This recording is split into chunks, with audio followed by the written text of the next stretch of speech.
아멘. 여기 15절 말씀에 보면 이러한 백성은 복이 있나니 여호와를 자기 하나님으로 삼는 백성은 복이 있도다.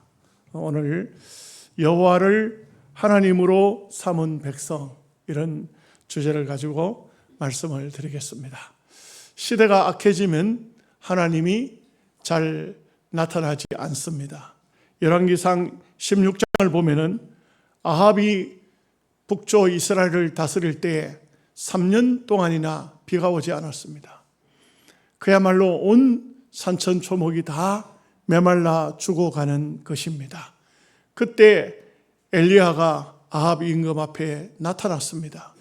아합 임금은 엘리야를 향해서 이스라엘을 괴롭힌 자가 너냐? 이렇게 물었습니다. 그때 엘리야는 하는 말이 왕이시여, 왕이 우상을 섬기고 왕이 하나님을 떠났기 때문에 하나님의 징계가 벌어진 겁니다. 왕이 섬기는 바알이 하나님인지 내가 섬기는 여호와가 하나님인지 대결을 합시다. 그래서 갈멜산에서 역사적인 바알과 여호와의 대결이 벌어집니다. 바알을 섬기는 선지자는 450명이요. 또 그 뒤를 받침하는 바알의 우상의 어머니입니다. 아세라. 이 선지자가 또 400명이나 됩니다. 850명의 선지자와 엘리야는 여호와를 섬기는 혼자입니다.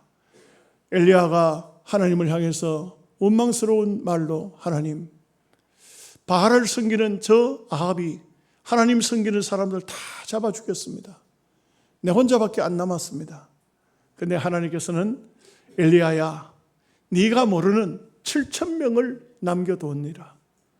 절대 네 혼자뿐만 아니다. 아직도 이 땅에는 7,000명이나 되는 나를 섬기는 자들이 있느니라. 염려하지 마라. 갈멜산에서 대결이 벌어집니다. 이 450명, 400명, 850명이 제단을 만들고 거기에 제물을 차려놓고 하루 종일 바알신이여 불렀지만 대답을 하지 않습니다.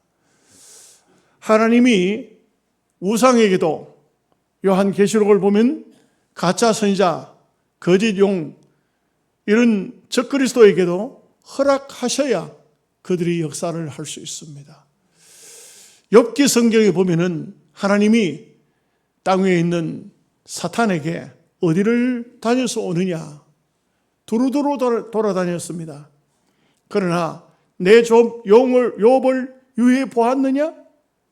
내 종 욥은 정말 나를 잘 섬긴다. 그게 사탄과 하나님과 대화하는 장면이 보면 나와 있습니다. 그 얘기는 접어놓고요. 하나님께서 허락하지 않으면 사탄의 세력은 어떤 세력도 능력을 발휘하지 못합니다. 하늘에서 불이 떨어지지 않습니다. 그 바알을 섬기는 사람들 생각에는 이 우리가 숫자로만 해도 바알 선지자가 450명, 아세라 선지자가 400명, 850명 중에서 누군가가 능력을 나타내겠지 싶었지만 거기는 불이 떨어지지 않습니다. 저녁이 되었을 때 엘리야가 하나님 앞에 기도합니다. 아브라함의 하나님이요, 이삭의 하나님, 이스라엘의 하나님이요, 이곳에 불을 내려 주옵소서. 그리하여 이 백성으로 하여금 여호와 그가 하나님이신 줄 알게 하옵소서. 엘리야의 기도는 기도하자마자 하늘에서 얼마나 강한 불이 내려왔든지 성경을 통해서 보면은 열왕기상 18장 37절 말씀에 여호와 하나님이신 그가 그들의 하나님의 돌이키심을 알게 하옵소서. 기도가 끝났을 때에 불이 내려와서 번제물, 나무, 돌, 흙 다 태워버렸습니다. 얼마나 강렬한, 아마도 돌이 타고 흙이 타는 정도만, 우리가 이 세상적으로 말해도 금강석을 녹일 때의 그 불이 아니겠습니까? 그 정도의 불이, 강한 불이 하늘에서 내려왔다는 것입니다. 그랬을 때에 그 수많은 둘러선 백성들이 여호와 그는 하나님이시로다. 여호와 그는 하나님이시로다. 엘리야가 말합니다. 이 가짜들을 한 명도 놓치지 말고 다 잡아라. 백성들이 다 붙들었습니다. 850명을 그날 기송강으로 끌고 와서 다 죽였습니다. 강물이 피로 물들었을 것입니다. 왜냐하면 사탄의 세력은 그냥 남겨두면 안 되는 것입니다. 오늘 어쩌면 우리가 살고 있는 이 시기가 바로 엘리야가 하나님 앞에 기도하던 그때가 아닌가 생각이 되어집니다. 그런 얘기를 다 할 수가 없으니까 말씀은 그냥 하겠습니다. 성경을 통해서 우리가 알 건데 사실 하나님을 만난 사람들은 참 많습니다. 아브라함으로부터 시작해서 이삭이나 야곱이나 모세나 기드온이나 엘리야나 이사야, 예레미야, 에스겔 등등 성경을 보면은 하나님을 만나는 장면들이 다 나옵니다. 사실 엄격히 말하면 오늘 이 시기도 우리가 하나님을 간절히 찾으면 만날 수 있습니다. 우리가 기도하면 우리 기도에 보십시오. 기도하는 성도 응답하시는 하나님 원래 주제가 아닙니까? 성도의 삶에 있어서 하나님이 살아계신 것을 경험하는 것은 그렇게 어렵지 않습니다. 기도하고 간절히 부르짖고 하나님께 응답을 얼마든지 받을 수 있습니다. 대체적으로 많은 사람들이 기도하지 않기 때문에 하나님을 알지 못하는 것입니다. 또한 말씀대로 살지 않기 때문에 하나님을 경험하지 못하는 경우가 참 많습니다. 예수님께서도 요한복음 14장 21절 말씀에 나의 계명을 가지고 지키는 자라야 나를 사랑하는 자니 나를 사랑하는 자는 내 아버지의 사랑을 받을 것이요 나도 그를 사랑하여 그에게 나를 나타내리라.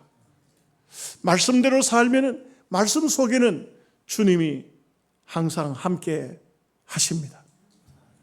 그래서 우리가 하나님 말씀대로 살아보면 하나님이 역사하고 계시는구나, 살아계시는구나.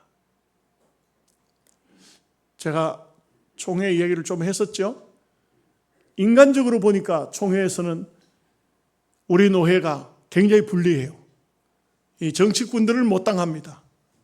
정치꾼들은요 이미 아마 모든 것을 다 짜놓고 시작하기 때문에 불법을 하는데도 앉아있는 회중들이 목사고 장로들인데도 불구하고 동의요 재창이요 총회장 통과시키시오.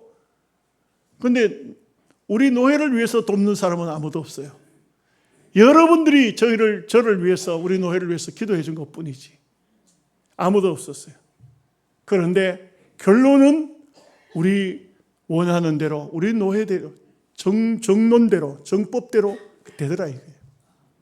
이런 작은 일들까지도 다 하나님이 역사하시는 겁니다. 불법으로 어떤 것도 되지 않도록 하나님께서 인간의 숫자가 암만 많아도 아무리 많은 사람이 있어도 법대로 되더라 이거죠. 그냥 막 넘어갈 것 같은데 그게 안 넘어가더라고요. 안 넘어가더라고요. 오늘 우리가 사는 세상 속에서는 얼마든지 믿음의 사람들이 있으면 하나님께서는 이 믿음의 사람들을 통해서 사람이 없으면 모르지만 있으면은 그가 비록 연약하기 그지없는 사람일지라도 믿음의 사람을 통해서 하나님은 당신의 역사를 나타내신다 이거죠.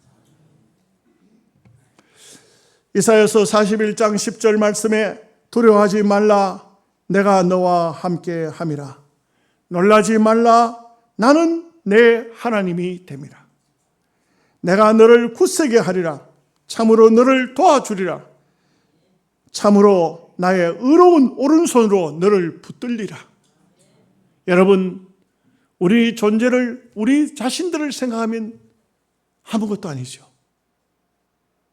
약하디 약하고 부족하디 부족하고 그렇지만 우리가 아니라 우리 뒤에 나의 등 뒤에 계시는 전능하신 하나님 그 하나님이 나를 붙잡아서 사용하시면 얼마든지 하나님의 역사는 아름답게 귀하게 나타낼 수가 있는 것입니다. 오늘 우리가 살고 있는 세상 속에는 수도 없는 전쟁의 소문을 듣습니다. 끊임없는 천재지변의 이야기를 듣습니다. 금년 2024년도에는 여러분들이 뉴스를 제대로 보시면은 아시겠습니다만 우리 주변 국가들이 다 박살났어요. 일본도, 중국도, 대만도, 북한도 올해가 이 겨울을 이제 겨울이 다가오는데 과연 살아남겠나 할 정도로 이 엄청난 지금 현재 이 아시아가 재앙에 접어들었어요. 뭐 일본도 보니까 뉴스에는 잠깐 하고 지나가지만 유튜버들이 일본까지 가가지고 찍은 영상들을 보니까요. 이거 뭐 큰 태풍이 들어온 데다가 해일까지 일어난 데다가 지진까지 겹쳐가지고 난민들이 얼마나 많이 생겼는지 그 사람들 정부가 다 살펴줄 수가 없을 정도로 비닐을 치고 그 비닐 속에서 이 겨울을 어떻게 날 수 있겠나 그러고 있어요. 중국도 엄청난 지금 피해를 입어가지고 상해라 하죠. 그쪽 지역은 완전 박살났어요. 작살났어요. 돈 많은 부자들이나 큰 빌딩 속에 들어앉아 있지만 아주 참 연약한 사람들은 정말 난민이 되고 말았어요. 지금 엄청난 지금 어려움 속에 있습니다. 북한도 똑같고 이번에 또 타이페이도 보니까 이 수해가 보통이 아니에요. 저 동남아 쪽은 말할 것도 없고 온전한 나라가 없을 정도로 우리가 살고 있는 이 세상은 많은 어려움들이 있는데 큰 소리 칠 거는 아니에요. 대한민국도 절대 이런 천재지변이나 자연재해에서 벗어난 어떤 것은 아니죠. 그러나 현재로 봤을 때는 오늘 말씀처럼 정말 하나님께서 여호와를 하나님으로 섬기는 그래도 전 세계적으로 보수주의를 하고 있는 대한민국 기독교인들이 있기 때문에 하나님이 보호하시는 것이 아닌가. 그렇게밖에는 다른 생각이 없어요. 어떻게 대한민국을 하나님께서 이렇게 보호하시는지 우리 그리스도인들이 정신을 차리고 더욱 기도해야 된다는 말씀인 것입니다. 오늘 말씀에 그렇게 했잖아요. 이러한 백성은 복이 있나니 여호와를 자기 하나님으로 삼는 백성은 복이 있도다. 하나님을 우리가 잘 섬길 때, 믿음으로 살 때 하나님은 당신의 백성들을 지키신다는 것입니다. 시편 33편에도 보면 12절 말씀에 여호와를 자기 하나님으로 삼은 나라 곧 하나님의 기업으로 선택된 백성은 복이 있도다. 하나님을 잘 섬기는 개인이나 가정이나 회사나 나라나 민족이나 다 복을 받습니다. 여러분, 하나님을 섬기지 않는 나라 백성들 잘 사는 나라가 어디 있을까요? 늘 그렇게 말하면 일본을 말했거든요. 일본이 박살났어요. 계속해서 몇 년 동안 자연재해, 태풍, 지진 이런 것 때문에요. 일본은 경제가 완전 박살나고 있어요. 절대 하나님을 안 믿는, 하나님을 섬기지 않는 나라들이 부강 대열에 들어서지 못합니다.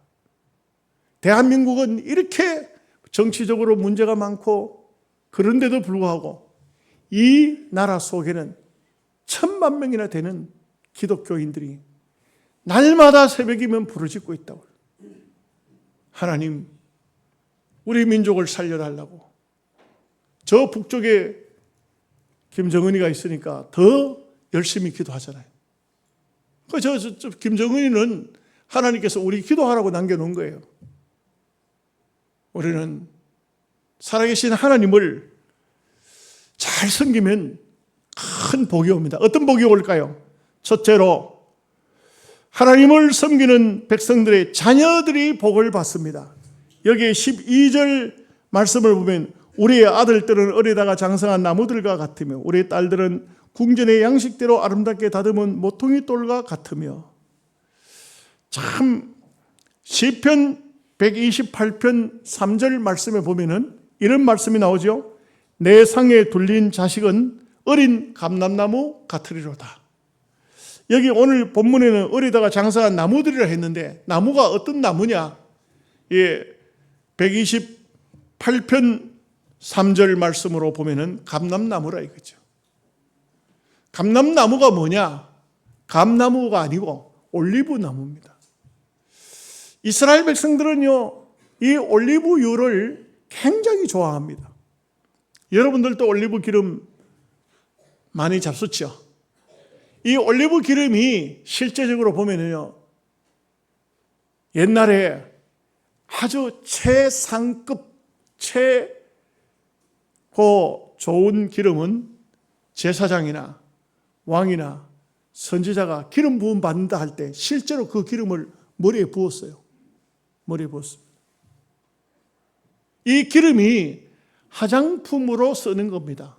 좋은 기름을 화장용으로 써요. 유대인들은요, 제가 성지순례 할 때 물어봤어요, 가이드한테. 우리나라 같으면 이런 아침에 젊은 세대들이 전부 좋은 운동장 같은 데 나와서 운동하고 이러는데 여기는 왜 이렇게 사람들이 움직이는 사람이 없느냐? 유대인들은요, 일어나면 올리브 기름을 먹어. 이 습관화돼 있어요, 습관화. 기름을 먹어요. 올리브 기름을 먹게 되면은 몸이 부드럽고 또 살이 잘 안 찌고, 올리브 기름을 먹게 되면은 기름이 우리의 밤새 세균들이 몸속에 번식했다가도 그 올리브 기름이 들어가면 다 죽어버리는 거예요. 그렇기 때문에 올리브 기름을 많이 먹는다는 거예요. 그래서 유대인들은 올리브 나무를 굉장히 좋아하고, 올리브 나무는 한 번 심어 놓으면 잘 배지 않아요. 예루살렘에 갔을 때 감람원, 예수님 기도하시던 산인데 거기 왜 감람원이라 하냐? 감람나무, 올리브 나무가 있다. 근데 그 신기하게도 2000년 된 올리브 나무가 있어요. 왜 안 베느냐? 나무가 이렇게 우리가 가서 아름으로 안으니까 4명, 5명이 품을 돌아가야 한 나무가 알을 수 있어요. 그만큼 커요. 큰 나무예요. 열매가 아직도 열린다는 것이죠. 너무 신기하죠. 여기에 오늘 내 상에 둘린 자식은 어린 감람나무 같으리로다. 이 어린 감람나무는 잘 성장할 이 나무들이요, 보니까 참 놀라울 정도로, 저도 요양원에 나무를 좀 심었는데 한 작년에 밤나무 심어 놓은 데는 밤이 가니까, 나무 밑에 가니까 밤알이 그냥 그 알밤이 떨어져 있어요. 그래서 올해는 더 좀 많이 열리겠구나. 많이 열렸어요. 근데 갔더니 누가 다 주워 가버렸어. 그 사람 아주 수지 만났거든. 예. 한 3년 되니까, 4년 되니까, 원래 4년 되니까 많이 열리더라고요. 나무는 참 신기해요. 근데 이 자녀들이 마치 자라나는 그 자라나는 모습이 어린 감람나무, 올리브나무 같더라 이거죠. 하나님을 잘 믿고 참 건전한 어머니, 아버지 그 사랑을 받으면서 자라나는 자녀들은 정신적으로도 건강하고 몸도 쑥쑥 자라고 얼마나 하나님의 은혜가 가정 속에 풍성한가 하는 것을 말해주고 있는 것입니다. 여러분, 문기태 목사님이 쓴 글을 읽어봤는데 참 안타까운 얘기를 썼어요. 그 목사님이 어떤 유명한 재벌, 한국의 재벌 한 사람이 자기를 찾아왔더래요. 목사님, 제가요, 자식들을 잘 키우기 위해서, 자식들을 행복하게 하기 위해서 주말이면 제가 그 바쁜 가정에서도 다 모든 걸 접어놓고 아이들 데리고 낚시터로 가고 골프장으로 가고 애들이 좋다는 대로 여행을 다니면서 내가 그 바쁜 시간 다 활용해가지고 자식들을 키웠습니다. 그런데 어느 날 이 아들이 빗나가기 시작합니다. 아버지가 아무리 말려도 듣지 않고 결국은 아버지하고 아들하고, 아들은 아버지, 나는 아버지 재산도 필요 없어요. 아버지 기업도 필요 없어요. 나는 내 혼자 자유롭게 살겠습니다 하면서 집을 떠나버렸다. 아들 하나 딸 하나인데 딸 하나가 기어이 문을 걸어 잠그고 말도 듣지 않더니 어느 날 아무 소식이 없어 문을 억지로 따고 들어가 보니 자살해버렸다. 그러면서 하는 말이, 목사님, 나는 이 기업을 해도 아무 재미가 없습니다. 내가 돈이 많은들 뭐합니까? 자식은 저 노숙자처럼 해가지고 거렁뱅이처럼 해가지고 돌아다니는데 어디가 있는지도 모른다 이게. 딸은 죽어버리고 없는데 나는 내 자식들을 위해서 골프장 가고 낚시터 가고 그러기 전에 교회를 왔어야 되는데, 하나님께 맡겼어야 되는데, 목사님을 만나서 펑펑 울더래요. 내가 왜 자식을 하나님께 맡기지 못하고 내가 이 자식들을 훌륭하게 키우려고 내 스스로 생각했는지, 그렇게 눈물을 흘리면서 후회를 하더라는 것입니다. 그렇습니다. 자녀는 하나님께 맡겨야 됩니다. 하나님의 이름으로 성장해야 됩니다. 여러분, 자녀들이 대단한 어떤 배설을 얻고 어떤 세상적인 지식을 가지고 다 소용이 없어요. 하나님을 믿는 믿음이 없으면 아무 소용이 없어요. 다 소용이 없어요. 정말 하나님을 제대로 잘 섬기게 되면, 그러면 그 자녀는 인생의 삶을 올바르게 살 수가 있어요. 자녀를 사랑하지 않는 부모는 없겠죠. 자녀가 성공하고 출세하고 많은 물질을 소유하는 것을 목적 삼아서는 안 된다 이 말입니다. 성공을 하려고 하면 하나님 앞에서 해야 돼요. 하나님 앞에서 해야 돼요. 오늘 말씀처럼 우리 아들들은 어리다가 장성한 나무들과 같으며 우리 딸들은 궁전의 양식대로 아름답게 다듬은 모퉁이 돌과 같도다. 딸들은 다듬어야 돼요. 여자들은 자꾸 다듬어야 돼요. 여러분, 나이 많다고 아무렇게 해가지고 다니지 마세요. 잘 다듬어요. 다듬어. 왜 다듬어야 되는지 아십니까? 제가 얘기를 한번 할까요? 제 친구가, 어머니가 80회 생신을 맞이해서 제게 전화가 왔어요. 우리 어머니가 팔순을 맞이했는데 박 목사 좀 와서 예배 좀 해주겠나? 그래서 갔어요. 갔더니 아들들이 7남매야. 대단한 집안이에요. 옛날에는 다 그렇죠. 7남매. 그 자식들이 어머니를 그냥 전부 다 막 의사고 미국의 박사고 그 집안이 대단해요. 아예 호텔 자체를 빌려버렸어. 그래가지고 손자 손녀들까지 아예 그 어머니를 이 높은 자리에 임금이 앉는 자리처럼 만들어 놓고 그 밑에 자식들이 전부 와서 큰절을 하고, 그리고는 전부 손자 손녀들까지 다 자기 선물을 자기 준비해가지고, 할머니 이거는 뭐예요 하면서 하루 종일 그거 하고 앉았어. 그래서 예배를 마치고 난 다음에 이제 그렇게 인사를 하고, 그렇게 참 보니까 정말 부러웠어요. 신기할 정도로. 근데 그 어머니가 세상에 88순 잔치를 하는데 그냥 옷도 전부 컬러가 그냥 분명한 것만 입었어. 파랗고 빨갛고 말이야. 그런 옷을 입는. 주로 미국에 살고 한국에 와서 잔치를 하는데 잔치가 다 끝났어. 나는 집으로 오고 친구는 어머니를 모시고 저 강원도 설악산으로 간 거예요. 그래서 가서 콘도를 빌려가지고 있는데 저녁에 어머니하고 며느리하고 둘이 산보 나갔어요. 돌아왔는데 며느리가 막 입이 이만큼 나온 거야. 이 목사 사모가 말이야. 입에서 막 10원짜리가 막 줄줄 나오는 거야. 이놈 시기들 막, 이놈 시기들. 그래가지고는 목사님이, 여보, 왜 그래, 화나서? 그러니까, 뭐, 당신은 알 거 없다고. 그래, 가르쳐 주지도 않고 막 뿔이 막 잔뜩 나와 있어가지고 어머니한테 물어본 거야. 어머니, 저 사람 왜 저래요? 하니까, 별 것도 아니야. 어떤 남자 둘이가 따라오더니 자꾸 같이 놀자고. 그러는 바람에 저 뿔이 났다고.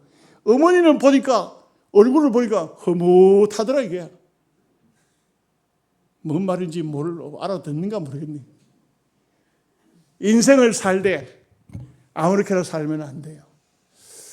정말 우리가 어린 자녀들뿐만 아니고 하나님께서 내게 주신 삶이 끝나는 날까지, 끝나는 순간까지 정말 하나님께서 내게 주신 이 육체도 가꾸어야 돼요. 영적으로 영혼도 잘 돼야 되지만 육신도 잘 돼야 돼요.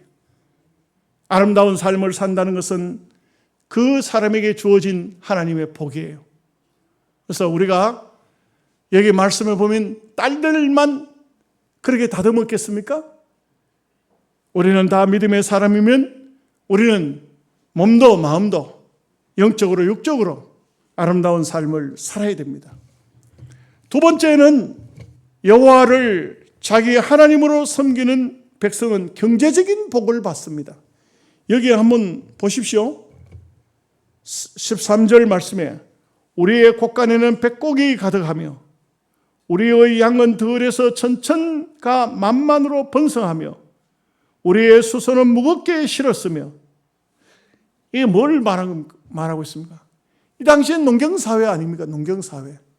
이 농경사회에 얼마나 먹을 양식이 풍성하고 양들과 소가 천천만만으로 번성하고 수소가 그 밭에 있는 들에 있는 곡식을 실어 나르는데 집으로 실어 창고로 싣고 오는데 무겁게 싣고 날라야 될 정도로 이 유대 나라는 그렇게 풍성한 곡식이 잘 농사가 되는 곳이 아니에요. 그런데도 불구하고 하나님께서 적당한 비를 주시고 이른 비와 늦은 비를 주시면은 이와 같은 귀한 축복이 생겨진다 이거죠. 여러분, 우리 주변에도 그런 사람들이 있죠? 별로 특별하지 않아요. 특별하지 않은데 얼마 정도 지나면 시골에서 논한마지기 또 사고 밭한마지기 또 사고 자식들 그래도 도시 보내가지고 대학 보내가지고 공부시키고 빚이 있습니까? 나는 빚이라고는 안 집니다. 이거 별 것도 아닌 것 같은데 저 가정이 어떻게 저럴까? 여러분 경험 안 해보셨어요? 시골에도요 그런 분들 많아요. 이런 부자를 무슨 부자라고 하는지 아십니까? 알부자라 그래요. 알부자라 그래요. 참 희한할 정도로 저 사람들이 어떻게 저렇게 괜찮게 살까? 먹는 음식물도 보면 절대 시시하게 안 먹어요. 그렇다고 해서 먹지도 않고 그렇게 늘리는 게 아니에요. 그런데도 불구하고 참 빈틈없이 살고 정말 어떤 한 곡식 한 알도 헛되게 낭비하는 일이 없이 아주 그렇게 살아가는 사람들이 있더라 이 말이에요. 여러분, 이 세계는요 WHO 세계보건기구에서 파악한 바에 의하면은 세상의 가장 큰 적이 뭘까? 전쟁? 아닙니다. 질병도 아닙니다. 마약일까요? 마약도 아닙니다. 가난이라고 합니다. 가난. 이 지구에는 지금도 20억 명이 굶주리고 있어요. 여러분 하루에 3끼니만 먹습니까? 간식은 없나요? 나는 참 우리 집에 농사 짓는 것도 아닌데 이래 앉아서 텔레비전 보다 보면 집사람이 이거 좀 드세요. 안 먹어. 또 정신없이 좀 드세요. 안 먹어. 근데 어느 순간에 보면 내 손에 있어. 이걸 자꾸 먹어도 이게 배가 나오고 이게 살이 쪄가지고 이게 보통 문제가 아니에요. 가만히 보면은 참 먹는 것이 풍족한 것 같아요. 여러분 정말 우리 시골에 사는 여러분들 오늘날 가을 같은 데 오면 얼마나 풍족하게 많은 넉넉함을 가지고 있습니까?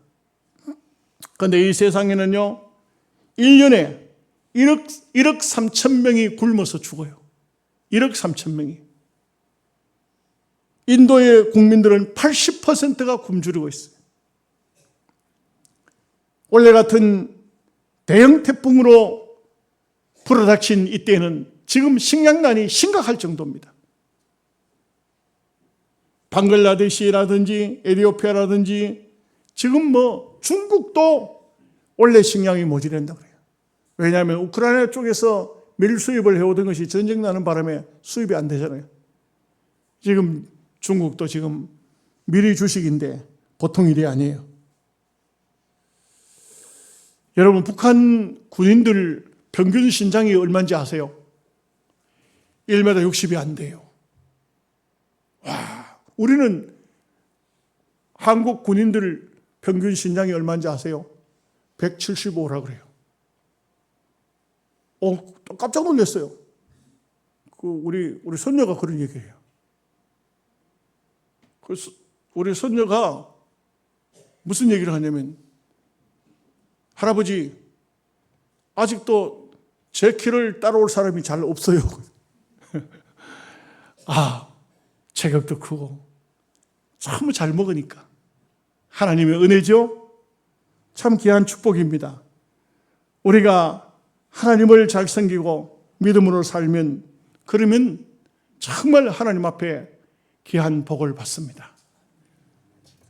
한 가지 짧게 말씀드릴게요.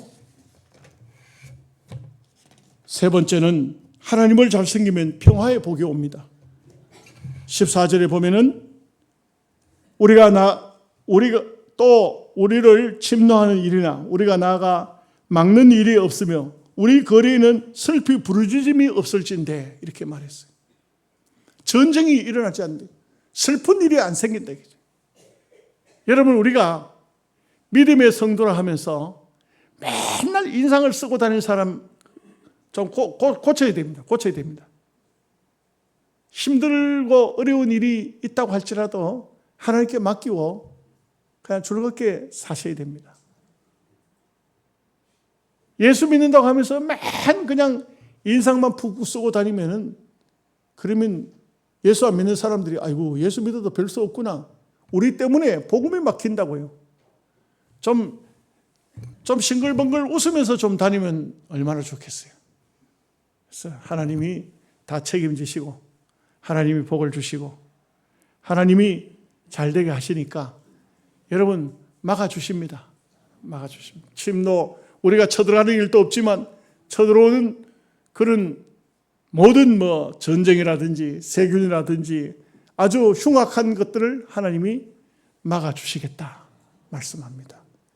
이런 귀한 여호와를 하나님으로 섬기는 백성에게 임하는 복이 여러분의 가정에도, 여러분 자녀들에게도, 여러분들 생활 속에도, 삶 속에도 충만하시기를 주님의 이름으로 축복합니다. 아멘. 기도하겠습니다. 하나님 우리 아버지, 은혜와 사랑을 생각할 때 감사합니다. 여호와를 하나님으로 섬기는 백성에게 임하는 복을 오늘 말씀을 통하여 상고하였습니다. 우리가 믿음으로 살 때 진정 하나님을 나의 중심에 모시고 하나님의 뜻을 순종하면서 살아가는 삶이 얼마나 복 있는 삶인가 하는 것을 말씀해 주셨습니다. 주신 말씀이 우리 모두에게 생명의 양식이 되게 하여